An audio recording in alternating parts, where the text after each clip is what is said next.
राजस्थान विधानसभा चुनाव में भारतीय जनता पार्टी ने पीएम मोदी जी की टीम के 3 मंत्रियों और 6-7 सांसदों को प्रदेश के चुनावी रण में उतारने का फैसला लेने के बाद कांग्रेस पार्टी में हड़कंप मचा हुआ है। इसी का नतीजा रहा कि राहुल गांधी को राजस्थान में कांग्रेस की होने वाली करारी हार दिखाई देने लगी और तुरंत प्रभाव से गहलोत पायलट गुट की सिफारिश से तैयार की गई कांग्रेस उम्मीदवारों के नामों की लिस्ट को निरस्त करते हुए नए सिरे से जिताऊ उम्मीदवारों की तलाश शुरू कर दी गई। खैर, भारतीय जनता पार्टी ने आज राजस्थान विधानसभा चुनाव में उतरने वाले उम्मीदवारों की पहली लिस्ट फाइनल कर दी है, जिसमें 67 भाजपा नेताओं के नाम शामिल हैं। इनमें से 42 सीटें ऐसी हैं जहां बीजेपी दावेदारों के सिंगल नाम हैं। इन 42 सीटों पर सिर्फ एक ही दावेदार का नाम बीजेपी की लिस्ट में है। भारतीय जनता पार्टी की केंद्रीय चुनाव समिति ने इन 42 सीटों में से 38 उम्मीदवारों के नामों पर अंतिम मोहर लगा दी है, जिन्हें दिल्ली में बीजेपी CWC की बैठक में अंतिम रूप से चुनावी मैदान में उतारने का फैसला ले लिया गया है।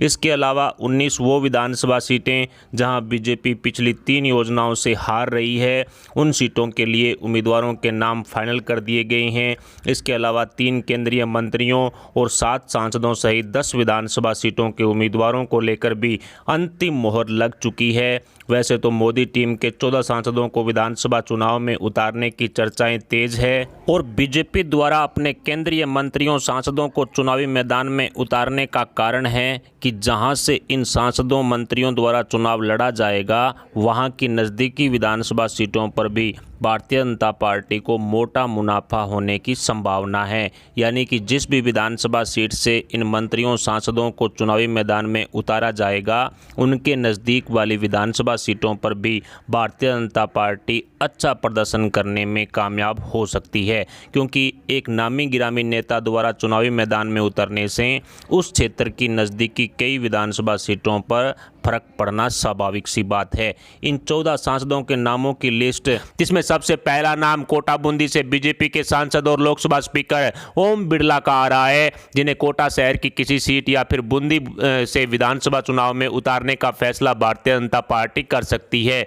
इसी क्रम में केंद्रीय जल शक्ति मंत्री गजेंद्र सिंह शेखावत, जो वर्तमान में जोधपुर से लोकसभा सांसद हैं, उन्हें जोधपुर संभाग की किसी अहम विधानसभा सीट से बीजेपी चुनावी मैदान में उतार सकती है। इसके अलावा केंद्रीय कानून मंत्री अर्जुन राम मेघवाल, जो बीकानेर से लोकसभा सांसद हैं, उन्हें भीलवाड़ा के शाहपुरा से बीजेपी चुनाव लड़ा सकती है। इसी क्रम में रेल मंत्री अश्विनी वैष्णव, जो बीजेपी के राज्यसभा सांसद हैं, उन्हें जयपुर की सिविल लाइंस विधानसभा सीट से बीजेपी चुनावी मैदान में उतार सकती है। इसके अलावा केंद्रीय राज्य मंत्री कैलाश चौधरी, जो बाड़मेर जैसलमेर से बीजेपी के लोकसभा सांसद हैं, उन्हें बाड़मेर और पचपदरा विधानसभा सीट से चुनावी मैदान में उतारा जा सकता है। इसके साथ ही राज्यसभा से बीजेपी सांसद दिया कुमारी को जयपुर शहर की हवा महल, सिविल लाइंस या फिर किशनपोल विधानसभा सीट से बीजेपी चुनाव लड़वा सकती है। इसके अलावा भाजपा प्रदेश अध्यक्ष और चित्तौड़ से सांसद CP जोशी को मावली या फिर बेंगू विधानसभा सीट से चुनावी मैदान में उतारा जा सकता है। बीजेपी के राज्यसभा सांसद डॉक्टर किरोड़ीलाल मीणा को लालसोट, दौसा, महुआ, स्पोट्रा, सवाई माधोपुर जैसी मीणा बहुल विधानसभा सीटों में से किसी एक की जिम्मेवारी सौंपी जा सकती है। अलवर से बीजेपी के लोकसभा सांसद महंत बाबा बालकनाथ को बहरोड विधानसभा सीट से चुनावी मैदान में उतारने की चर्चाएं भी तेज है। इसके अलावा वर्तमान में टोंक, सवाई माधोपुर से भाजपा के सांसद सुखवीर सिंह जौनपुरिया को कोटपुतली या देवली उनियारा विधानसभा सीट से बीजेपी चुनावी मैदान में उतार सकती है। इसके अलावा श्रीगंगानगर हनुमानगढ़ से लोकसभा सांसद निहालचंद मेघवाल को रायसिंह नगर विधानसभा सीट से चुनावी मैदान में उतारने की चर्चाएं लगातार तेज है। झुंझुनू से बीजेपी सांसद नरेंद्र खिचड़ को मंडावा विधानसभा सीट से बीजेपी चुनाव लड़वा सकती है। इसके अलावा बांसवाड़ा डूंगरपुर से लोकसभा सांसद कनकमल कटारा को सागवाड़ा विधानसभा सीट से बीजेपी कांग्रेस को रोकने के लिए चुनावी मैदान में उतारने का फैसला ले सकती है। इसी क्रम में चूरू से भाजपा के लोकसभा सांसद राहुल कसवा को राजगढ़ विधानसभा सीट से चुनावी मैदान में उतारने का निर्णय भारतीय जनता पार्टी द्वारा लिया जा सकता है। आज प्रधानमंत्री नरेंद्र मोदी जी की राजस्थान के चित्तौड़ में एक जनसभा जनसभा थी। यहां से छत्तीसगढ़ में जनसभा को संबोधित करने के लिए रवाना हुए। उसके पश्चात देर रात तक दिल्ली पहुंचने के बाद राजस्थान के उम्मीदवारों की पहली लिस्ट को भारतीय जनता पार्टी द्वारा जारी किया जा सकता है। बीजेपी की केंद्रीय चुनाव समिति द्वारा फाइनल की गई इस लिस्ट को प्रधानमंत्री नरेंद्र मोदी जी द्वारा हरी झंडी दिखाई जाएगी। आज देर रात तक दिल्ली से भाजपा द्वारा पहली लिस्ट को लेकर बड़ी अपडेट दी जा सकती है, लेकिन साथ ही 5 अक्टूबर को प्रधानमंत्री नरेंद्र मोदी जी राजस्थान के जोधपुर में एक जनसभा को संबोधित करने के लिए पहुंचेंगे। ऐसे में खबरें तो ये भी आ रही है कि 5 अक्टूबर को ही मोदी जी द्वारा बीजेपी उम्मीदवारों की इस पहली लिस्ट को अंतिम रूप दिया जा सकता है। सूत्रों से मिली जानकारी के मुताबिक आज 2 अक्टूबर को पहली लिस्ट जारी होने की संभावनाएं काफ़ी ज़्यादा है और यदि आज पहली लिस्ट जारी नहीं होती है तो 5 अक्टूबर को भाजपा द्वारा निश्चित रूप से पहली लिस्ट जारी कर दी जाएगी। बीजेपी ने पहली लिस्ट में ए और डी कैटेगरी की विधानसभा सीटों को शामिल किया है, जिसमें ए कैटेगरी के अंतर्गत उन विधानसभा सीटों को शामिल किया है जहां भारतीय जनता पार्टी पिछली 2-3 योजनाओं से लगातार जीत दर्ज कर रही है, और डी कैटेगरी में उन सीटों को शामिल किया है जहां भारतीय जनता पार्टी पिछली 3 योजनाओं से लगातार हार रही है।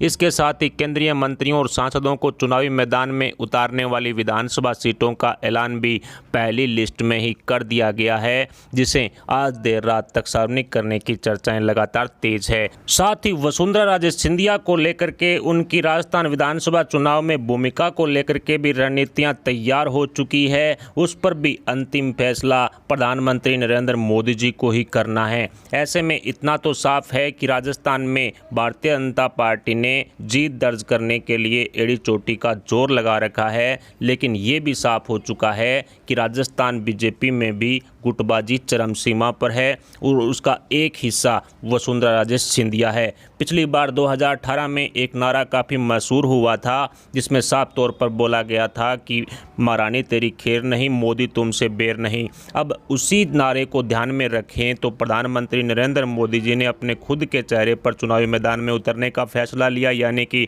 प्रधानमंत्री जी से कोई बेर नहीं तो निश्चित तौर पर बीजेपी को इसका फायदा होगा। और इसके साथ ही बीजेपी ने अपनी खुद की टीम के सदस्यों को यानी सांसदों और मंत्रियों को चुनावी मैदान में उतारा है, जिसका फायदा भी भारतीय जनता पार्टी को सीधे तौर पर होगा। इस तरह की रणनीति के साथ भारतीय जनता पार्टी ने राजस्थान की गहलोत सरकार के कुशासन को उखाड़ फेंकने के लिए एड़ी चोटी का जोर लगा रखा है, जिसको लेकर के जल्द ही बड़ी अपडेट आज शाम तक मिलने की चर्चाएं तेज है। खैर, आज देर रात तक भारतीय जनता पार्टी द्वारा अपने उम्मीदवारों के नामों की लिस्ट को सार्वजनिक करने वाली कोई भी अपडेट आई तो तुरंत प्रभाव से आपके पास सूचना पहुंचा दी जाएगी। फिलहाल केंद्रीय मंत्रियों और सांसदों की इस लिस्ट में से कितनी विधानसभा सीटों पर बीजेपी कमल खिलाने में कामयाब हो सकती है, इस पर आप अपने विचार हमें कमेंट बॉक्स में जरूर बताएं। साथ ही वीडियो को लाइक करके हमारे चैनल को सब्सक्राइब जरूर कर लें।